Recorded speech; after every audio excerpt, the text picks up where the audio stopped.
الحمد للہ رب العالمین والصلاة والسلام علی خیر الخلق محمد وعلی آلہ وصحبہ اجمعین۔ محترم حضرات، آج ہمارے سامنے جو حدیث ہے وہ اسی بات سے جڑی ہے کہ اللہ تبارک و تعالیٰ نے تمام رسولوں کو توحید سکھانے، توحید کی تجدید کرنے، لوگوں میں توحید کو راسخ کرنے کے لیے پیدا فرمایا ہے، بھیجا ہے۔ تو یہ حدیث ہمارے سامنے ہے۔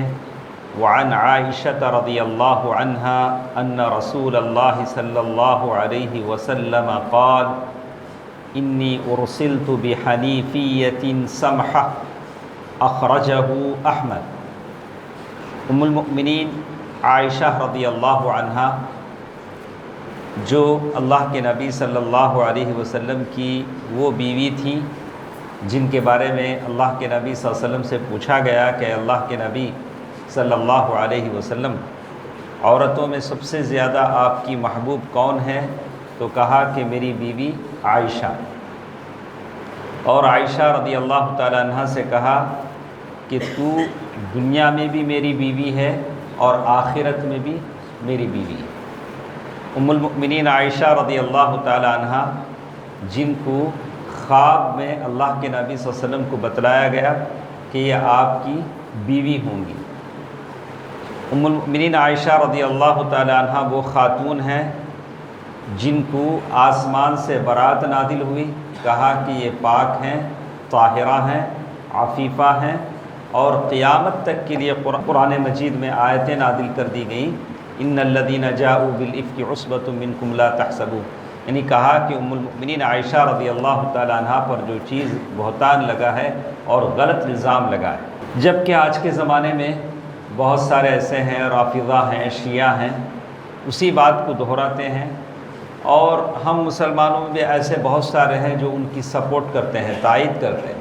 بہت سارے ایسی جماعتیں ہیں جو ان رافضہ کی سپورٹ کرتے ہیں، اور یہ حدیث انہی سے ہے۔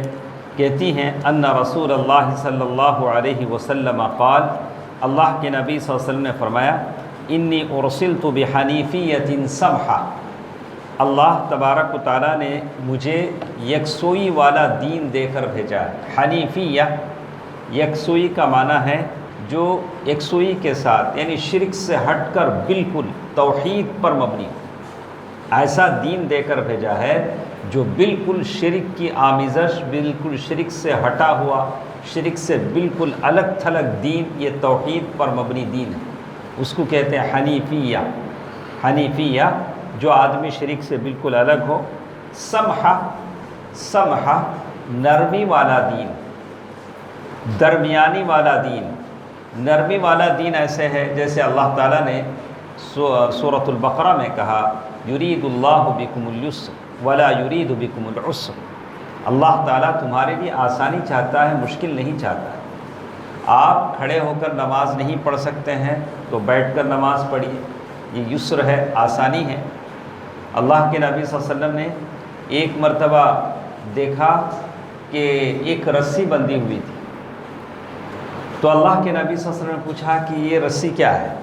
پوچھا کہ اللہ کے نبی آپ کی بیوی نماز پڑھتی ہیں اور جب نیند آتی ہے تو اس سے تھوڑی دیر لٹک جاتی ہے، نیند دور ہو جاتی ہے تو پھر نماز پڑھنے لگتی ہے۔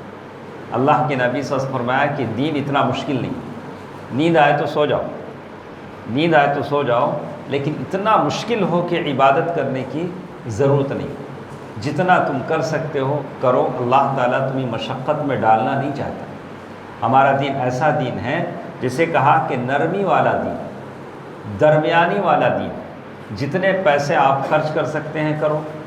ابھی ہمارے ایک صاحب بتا رہے تھے کہ یہاں ہمارے قریب میں ایک گاؤں ہے، گاؤں کے متولی نے سارے گاؤں میں ہر گھر پر کہہ دیا ہے کہ ماہانہ آپ لوگ 500 روپے دیں، ڈونیشن مسجد کو ماہانہ 500 روپے دیں۔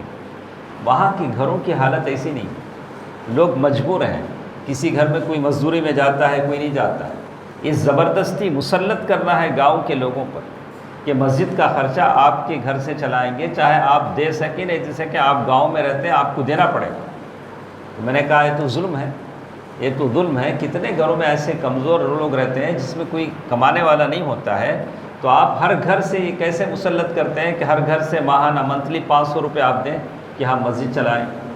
تو ایسے بھی لوگ ہیں جو دین کے نام پر لوگوں پر زبردستی مسلط کرتے ہیں۔ تو صدقہ خیرات یہ آدمی دل سے دیتا ہے، دل سے دیتا ہے، یقین سے دیتا ہے، جو اللہ تعالیٰ قبول کرتے ہیں۔ زبردستی نہیں لیا جاتا۔ زبردستی جو لیا جاتا ہے وہ ٹیکس ہے، جرمانے ہیں، فائن ہے جو لیا جاتا ہے۔ تو اس حدیث میں یہی بتائی گئی سمحہ، یہ دین ایسا ہے جو بہت نرمی والا دین ہے۔ اللہ تعالیٰ آپ پر سختی کرنا نہیں چاہتا۔ آپ جیسے چاہے نماز پڑھیں، جیسے چاہے کریں، لیکن شریعت کے مطابق کریں۔ جیسے چاہے کا مطلب یہ نہیں کہ آدمی شریعت سے باہر ہو کر کرے، اور درمیانی والا دین ہے۔ نہ تو اس دین میں حد سے زیادہ یہ ہے چھوٹ ہے کہ دین کا آدمی مذاق اڑا لے، یا حد سے زیادہ سختی ہے، جیسے بہت ساری دینوں میں سختیاں تھیں، بہت اللہ تعالیٰ نے ان سختیوں کو ختم کر کے آسانیاں پیدا کی ہیں۔ تو اللہ تعالیٰ کا فضل و کرم ہے کہ اللہ تبارک و تعالیٰ نے ایسا دین آپ کو دیا ہے جو توحید پر مبنی ہے۔ الحنیفیہ توحید پر مبنی ہے، السمحہ جو نرمی والا دین ہے، اور درمیانی والا عدل والا دین ہے، جس دین میں نہایت نرمی ہے اور آسانیاں ہیں۔ اللہ تبارک و تعالیٰ نے آپ کے لیے رکھا ہے کہ سفر میں ہیں، آدھی نماز پڑھی، قصر کیجیے، کوئی بات نہیں، قصر الصلاۃ، آپ سفر میں ہیں، سفر میں ہیں روزہ مت رکھیے، کوئی بات نہیں، بعد میں روزے پورا کر لیجیے۔ بیمار ہیں، روزہ مت رکھیے، بعد میں روزے پورا کر لیجیے۔ تو یہ ساری آسانیاں اللہ تعالیٰ نے ہمارے دین میں رکھی ہیں۔ اللہ تعالیٰ ان آسانیوں کو استعمال کرنے اور دین پر جمے رہنے کی توفیق دے، آمین۔ والسلام علیکم ورحمۃ اللہ وبرکاتہ۔